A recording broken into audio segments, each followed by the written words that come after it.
Gelar-gelar yang beliau terima itu pada tahun 1920 beliau mendapatkan gelar Adipati. Lalu pada tahun 1922 beliau juga mendapat payung kuning ya, songsong kuning.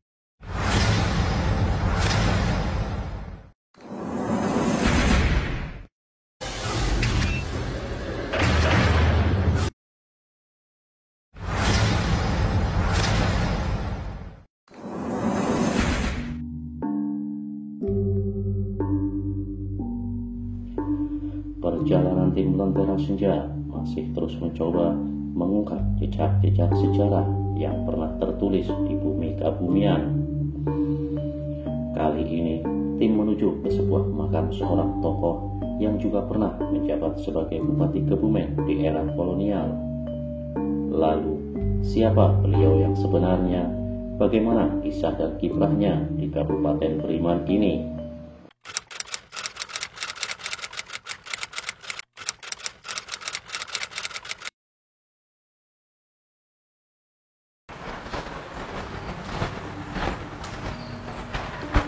Selamat jumpa lagi, kali ini dalam penelusuran dan pengkajian sejarah kota di Kebumen ini.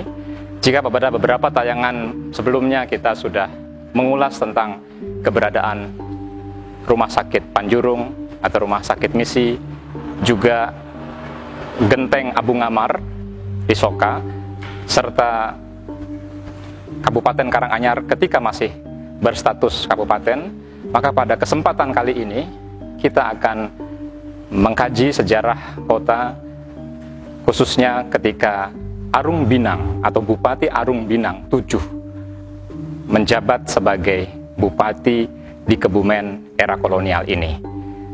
Nah, pada kesempatan ini tentu kita bertanya, mengapa Arung Binang 7 yang akan kita bahas? Karena jika kita melacak tulisan-tulisan, surat kabar di era kolonial begitu melimpah, informasi-informasi tentang kegiatan, kiprah, dan kisah beliau selama menjabat dan memerintah sebagai bupati di Kabupaten Kebumen. Sehingga hal-hal seperti ini layak untuk disajikan, dibagikan kepada publik.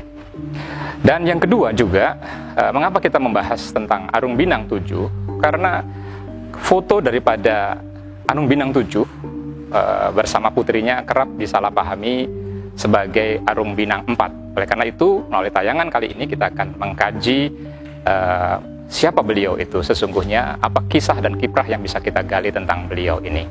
Dan yang ketiga juga alasan mengapa kita mengangkat Arung Binang 7, karena narasi dan kiprah beliau selama memerintah sebagai Bupati Kebumen kurang dikenal dalam publik. Padahal kalau kita membaca bacaan-bacaan, literatur-literatur atau koran-koran atau surat kabar di era kolonial begitu melimpah dan banyak sekali informasi tentang beliau. Oleh karena itulah pada kesempatan ini kita akan melihat lebih jauh fragmen-fragmen daripada kiprah beliau ini.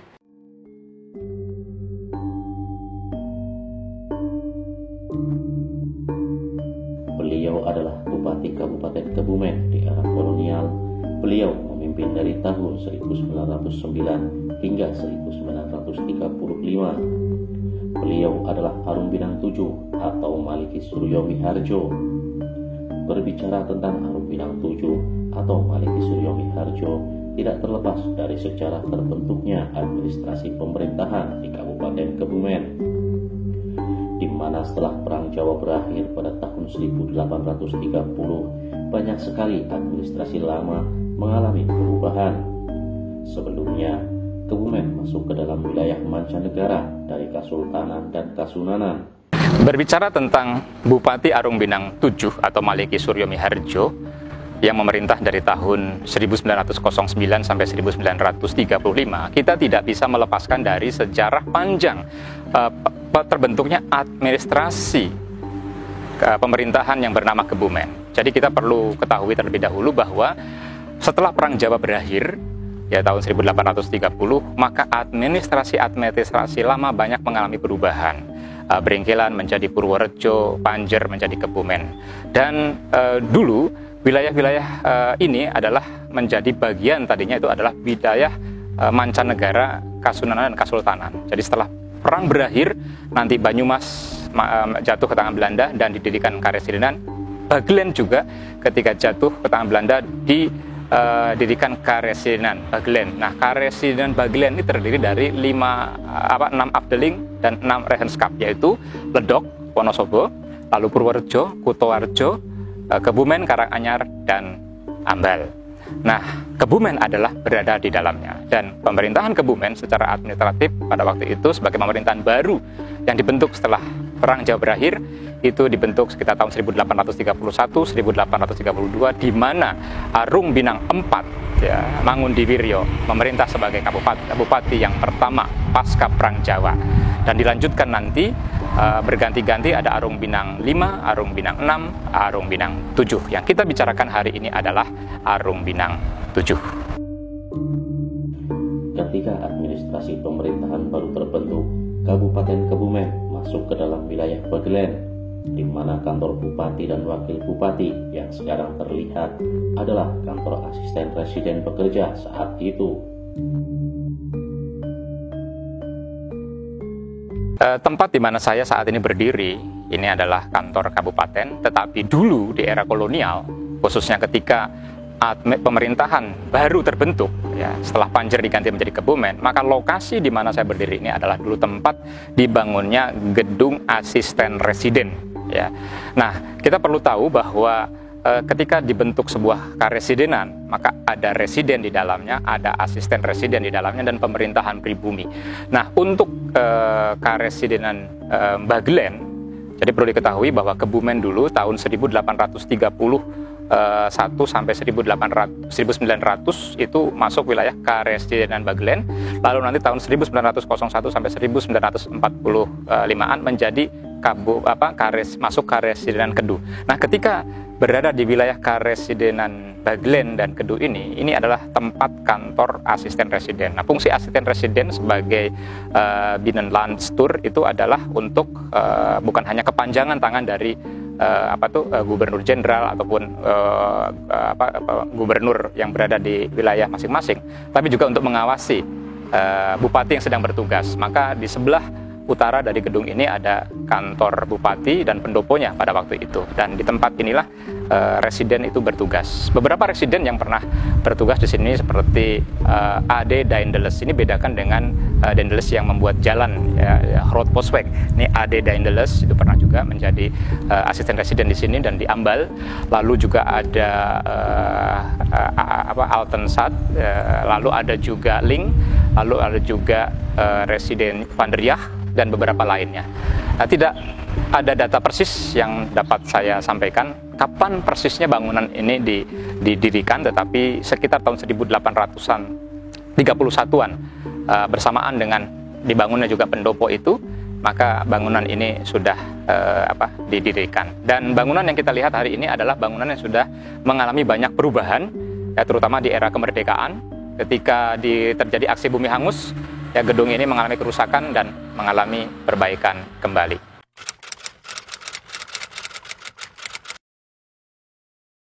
Beliau ini bernama asli Maliki Suryo Miharjo. Di makam ini kita tidak menemukan catatan beliau kapan lahir dan tidak ada yang tahu.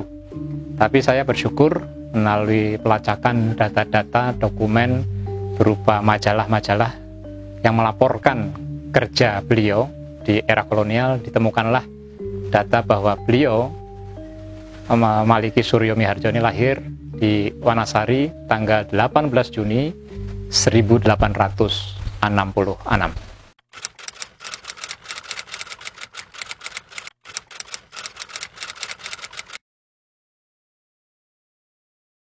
Ya, jadi sebelum kita membahas ke gelar dan penghargaan, jadi perlu diketahui juga beliau mengawali pendidikan dari tingkat yang paling sederhana dan juga pekerjaan-pekerjaan dari tingkat yang sederhana sampai ke tingkat yang lebih tinggi. Ya, beliau pernah menjadi pegawai di Landrat juga di Kebumen. Beliau pernah juga menjadi asisten Wedono 1 di Purworejo, asisten Wedono 2 di Magelang, juga pernah menjadi seorang yang mengurusi mantri pengairan di Kali Gending. Itulah kerja beliau dari tahapan-tahapan yang paling rendah, dan gelar-gelar beliau ini juga nanti kita bisa lacak ya, dan saya tuliskan dalam buku ini ya, Bukan Kota Tanpa Masa Lalu, Dinamika Sosial Ekonomi Kebumen Era Arung Pinang 7. Dan gelar-gelar yang dimiliki itu biasanya itu selalu merepresentasikan prestasi. Jadi tidak ada gelar yang diperoleh tanpa prestasi, tidak ada gelar penghargaan tanpa sebuah kerja keras. Demikian pula dengan Arung Pinang 7 ini. Nah, gelar-gelar yang beliau terima itu pada tahun 1920 beliau mendapatkan gelar Adipati, ya, Adipati. Lalu pada tahun 1922 beliau juga mendapat payung kuning ya, songsong kuning ya, seperti tadi saya ceritakan di awal bahwa songsong kuning ini adalah satu gelar kehormatan di mana seseorang telah mencapai prestasi kerja tertentu karena berhasil menata sebuah wilayah. Ya, dan tadi saya ceritakan juga waktu di gedung asisten residen juga bagaimana prosesi pemberian songsong itu ya. Lalu tahun 1926 itu beliau menerima bintang emas Gouden Ster. Ya, dan saya pernah mengulas juga dalam sebuah tulisan ya, di tahun 1927 itu beliau mengadakan syukuran ya, ceritanya kalau bahasa sekarang syukuran ya, syukurannya itu di Pantai Mercong ya. Kenapa di Pantai Mercong? Karena di Pantai Mercong ini ada petilasan Joko Sangkrip ya, Arung Pinang yang pertama itu karena pernah bertapa di situ, dan di situ juga disebutkan dalam koran itu ada pohon waru, dan sampai hari ini pun pohon waru itu ada. Nah, disitulah Arung Pinang mengadakan syukuran, dan bukan tanpa sebuah kebetulan ketika baru-baru ini saya juga menemukan berdasarkan laporan masyarakat di situ ada sebuah, ketika digali di tepian pantai itu ada sebuah semacam lantai bekas pendopo. Bisa jadi di tempat itulah dulu ada sebuah pesanggrahan yang dipusatkan untuk kegiatan melaksanakan syukuran ketika beliau menerima bintang emas pada tahun 1926 ya.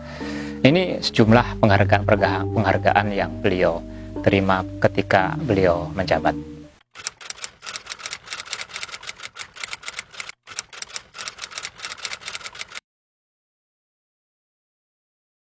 Berbicara tentang kontribusi daripada beliau sebagai seorang bupati ya, kita harus tahu bahwa sekalipun di bawah kepemimpinan Hindia Belanda, orang Belanda, tapi bukan berarti para bupati-bupati yang bekerja itu, bupati-bupati pribumi itu hanya sekedar untuk kepentingan Belanda, tetapi mereka juga tentu melakukan hal-hal yang berkontribusi bagi wilayah yang dipimpinnya.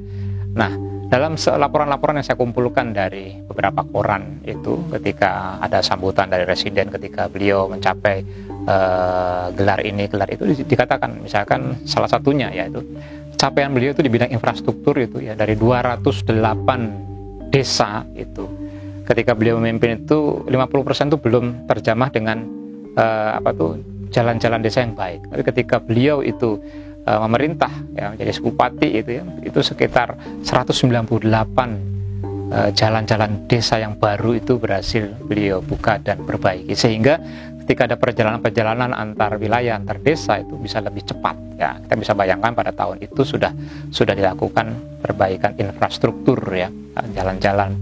Nah, belum lagi di bidang peternakan, kalau kita pernah mendengar ada pesta di Mirit namanya itu Baritan. Nah, ini Baritan ini juga di era beliau ini ya. Di Baritan itu kalau kita pernah mendengar dulu istilah Baritan, ini ucapan syukur juga ya, pesta ternak ini. Nah, ini juga di era beliau ini ya. Terjadi luar biasa sekali ternak-ternak ya. Dan juga kalau dihitung itu di era beliau ini juga pendidikan cukup berkembang. Jadi kalau kita pernah mengenal istilah Ambah School atau sekolah pertukangan lah ya, sekolah teknik. Sekarang ini jejaknya masih ada nih di SMP 7 ya, itu ada plakatnya juga. Nah, ini juga di era beliau juga yang ikut meresmikan bersama dengan seorang Belanda juga di situ. Dan saya pernah menulis di media juga. Itu di bidang pendidikan juga bertumbuh di era beliau ya. Lalu pertanian tadi ya, infrastruktur. Dan sejumlah pabrik juga berkembang di era beliau ya, termasuk rumah sakit ya. Jadi misalnya ada pabrik pabrik Insulinde yang kemudian berubah menjadi Maxoli. Ini juga di era beliau ya, itu kurang lebih tahun 1913 itu didirikan itu ya.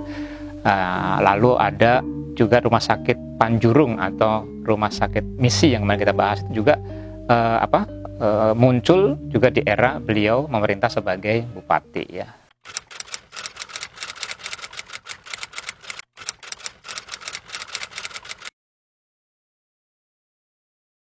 Banyak informasi yang menarik tentang bagaimana sosok Maliki Suryo Miharjo atau Arung Binang 7 ini dipandang oleh rakyatnya. Intinya adalah beliau adalah seorang yang sangat dekat dengan rakyatnya dan rakyatnya sangat mencintainya. Ya, itu ditunjukkan dengan misalkan beberapa orang itu sering menyambangi ke Kabupaten Pendopo untuk berkonsultasi tentang hari baik, tentang pernikahan, atau juga tentang pertanian.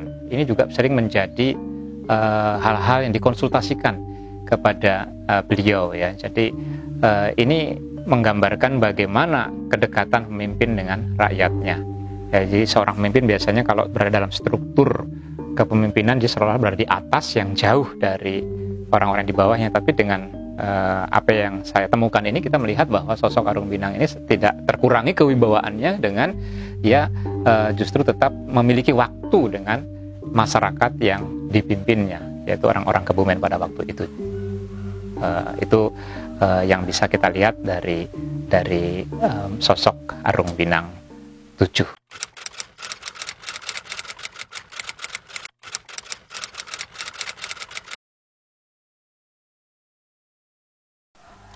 Nah, ini pertanyaan menarik ya. Jadi saya ingin merujuk pada sebuah artikel pendek dengan judul Een Eeuw Regenschap ya, Een Eeuw Regenschap atau artinya 1 abad kabupaten. Ini ditulis dari surat kabar Algemeen Handelsblad voor Nederlands ini tanggal 27 September 1929. Nah, dari koran ini saya ingin membacakan isinya ya, bahwa menurut koran ini dikatakan bahwa bulan April tahun berikutnya, yaitu tahun 1930, karena koran ini ditulis tahun 1929, 100 tahun yang lalu Kabupaten Kebumen berdiri. Agar tidak luput dari perhatian, beberapa waktu kemudian di bawah kepemimpinan Raden Mas Sutomo, Pati Kebumen, dibentuklah panitia pendahuluan untuk menyelenggarakan pesta peringatan. Nah, Bupati Kebumen dalam hal ini didaulat menjadi pelindungnya. Nah, jika hasil dari daftar penandatanganan yang beredar saat ini di kalangan warga kabupaten memenuhi harapan, menurut koran ini dikatakan, maka jam listrik kota atau an electric start clock akan ditawarkan sebagai kenang-kenangan permanen 100 tahun ini di samping penanaman waringin di alun-alun yang akan diletakkan di tengah kota. Nah, yang menarik dari berita pendek ini adalah bukan hanya kita mendapat gambaran ada proses penanaman waringin atau beringin di alun-alun di tahun 1930, bahkan bisa jadi dulu pernah ada jam listrik di kota ya, yang mungkin tidak banyak orang yang pernah mendengar atau tahu ya. Seandainya itu masih ada, itu akan sangat menguatkan apa yang dituliskan di berita pendek ini. Tapi yang menarik adalah dari berita pendek ini juga kita mendapatkan informasi bahwasanya Kabupaten Kebumen ketika ditulis pada tahun 1930 itu akan berusia 100 tahun. Berarti tinggal mengurangi saja bahwa tahun 1930 kalau 100 dikurangi 1930 ya dikurangi, itu akan ketemu angka tarikh atau angka tahun 1830-an, 1831-an. Ya, karena dikatakan pada tahun 1929 akan merayakan 100 tahunnya. Nah, berarti itu sebetulnya umur administratif Kabupaten Kebumen pada waktu itu di era kolonial. Nah, maka jika dihitung dari tahun 1930 ke belakang ya sampai tahun 1830, betul tadi dikatakan 100 tahun. Nah, jika merujuk tahun 1830 atau 1831 sebagai awal administrasi pemerintahan baru yang terbentuk yaitu Kebumen, maka di masa kini kita sebenarnya tinggal menghitung saja, tinggal mengurangkan saja tahun 2022 dikurangi 1830 atau 1831. Nah, itu kita bisa memastikan yaitulah usia definitif administrasi pemerintahan baru yang disebut dengan Kebumen. Walaupun Kebumen sendiri sebelum dibentuk sebagai pemerintahan administratif ya tentu lebih tua lagi. Sebelum Perang Jawa kan bernama Panjer. Tapi kalau bicara Kebumen yaitu startnya adalah dari pembentukan administrasi baru pasca Perang Jawa.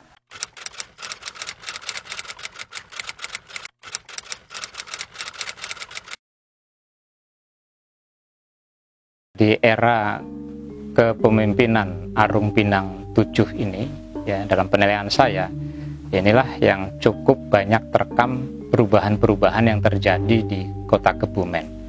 Ya, di era Arung Pinang VII atau Maliki Suryo Miharjo ini ya, berbagai modernisasi, perubahan-perubahan sosial yang terjadi di Kebumen cukup luar biasa, terekam dengan baik, dan memang selayaknya beliau juga menerima penghargaan ya dari masyarakat Kebumen ya, antara lain dengan makam beliau ini juga bisa menjadi peringatan yang dikunjungi setiap orang atau para pejabat untuk mengenang apa yang sudah dikerjakan oleh beliau. Apalagi foto beliau itu terpampang di hampir banyak tempat-tempat penting di institusi pemerintahan. Itulah foto beliau ya.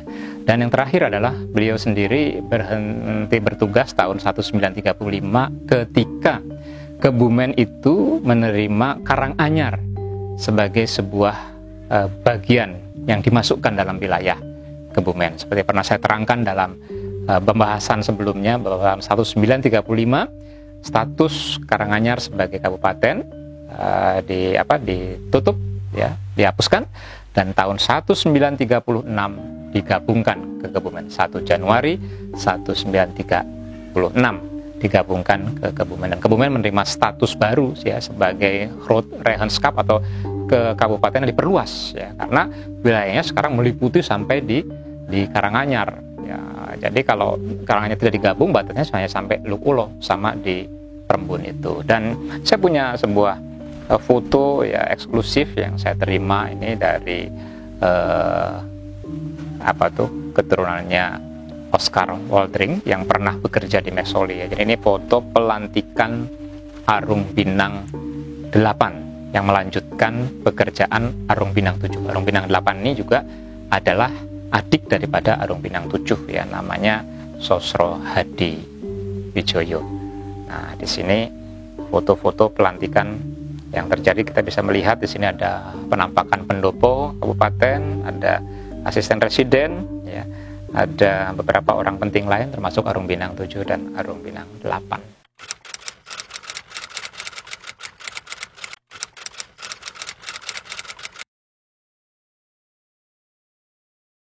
Di lokasi makam kebejian ini bukan hanya ada makam keluarga dan juga makam dari Arung Pinang pertama sampai dengan yang ke-8 ya, tapi juga ada sejumlah artefak-artefak penting sebetulnya yang harus mendapat perhatian bersama, saya pikir ya. Mungkin dari pihak Trah juga ataupun juga dari pemerintahan daerah. Salah satunya yaitu adalah kayu-kayu bekas pendopo kabupaten. Jika kita masuk ke kawasan makam Arung Pinang 1, di situ sudah ada 2 kayu jati ya, yang bertuliskan Kayahobah Swaraning Wong, yang ternyata itu adalah sebuah sengkalan yang menurut para ahli yang mengerti bahasa Jawa itu bertulis kalau dialihkan menjadi sebuah angka tahun adalah 1835. Nah, ini suatu artefak penting sebetulnya. Belum lagi di Beji itu juga ada sejumlah kayu-kayu yang tergeletak ya, kurang terelus dengan baik. Ini akan lebih baik jika dirawat ya, dipelihara menjadi di dalam sebuah museum ya.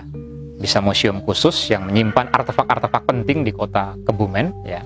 Seperti kalau kita ke Banyumas itu ada Dalem Pangeranan, ini bekas rumah Bupati ya, Bupati Martadireja, Aryo Ganda Subrata, di situ masih terawat ya, artefak-artefak lama ya. Nah, saya juga berharap benda-benda ini bukan hanya tergeletak tetapi ditaruh di tempat yang layak ya, diberi narasi yang baik, bisa menjadi tempat tujuan untuk orang mengetahui masa lalu kota kita lewat sebuah benda, sebuah artefak peninggalan ya. Jadi kemungkinan sebuah museum kecil juga bisa dipikirkan untuk hal ini.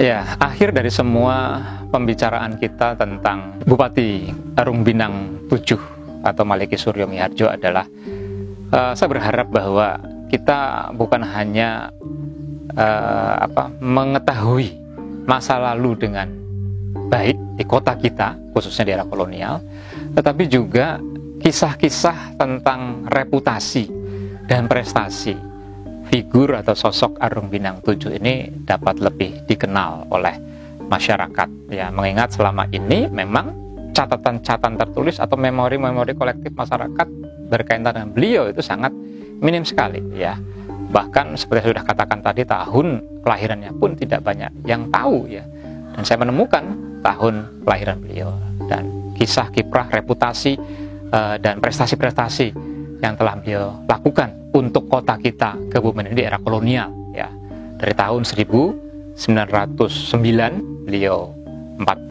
Maret itu 1909 sampai 1935. Nah, dengan harapan masyarakat lebih mengetahui lagi ya tentang beliau ini, apalagi fotonya masih terpampang ya di tempat-tempat resmi di pemerintahan ataupun di perpustakaan.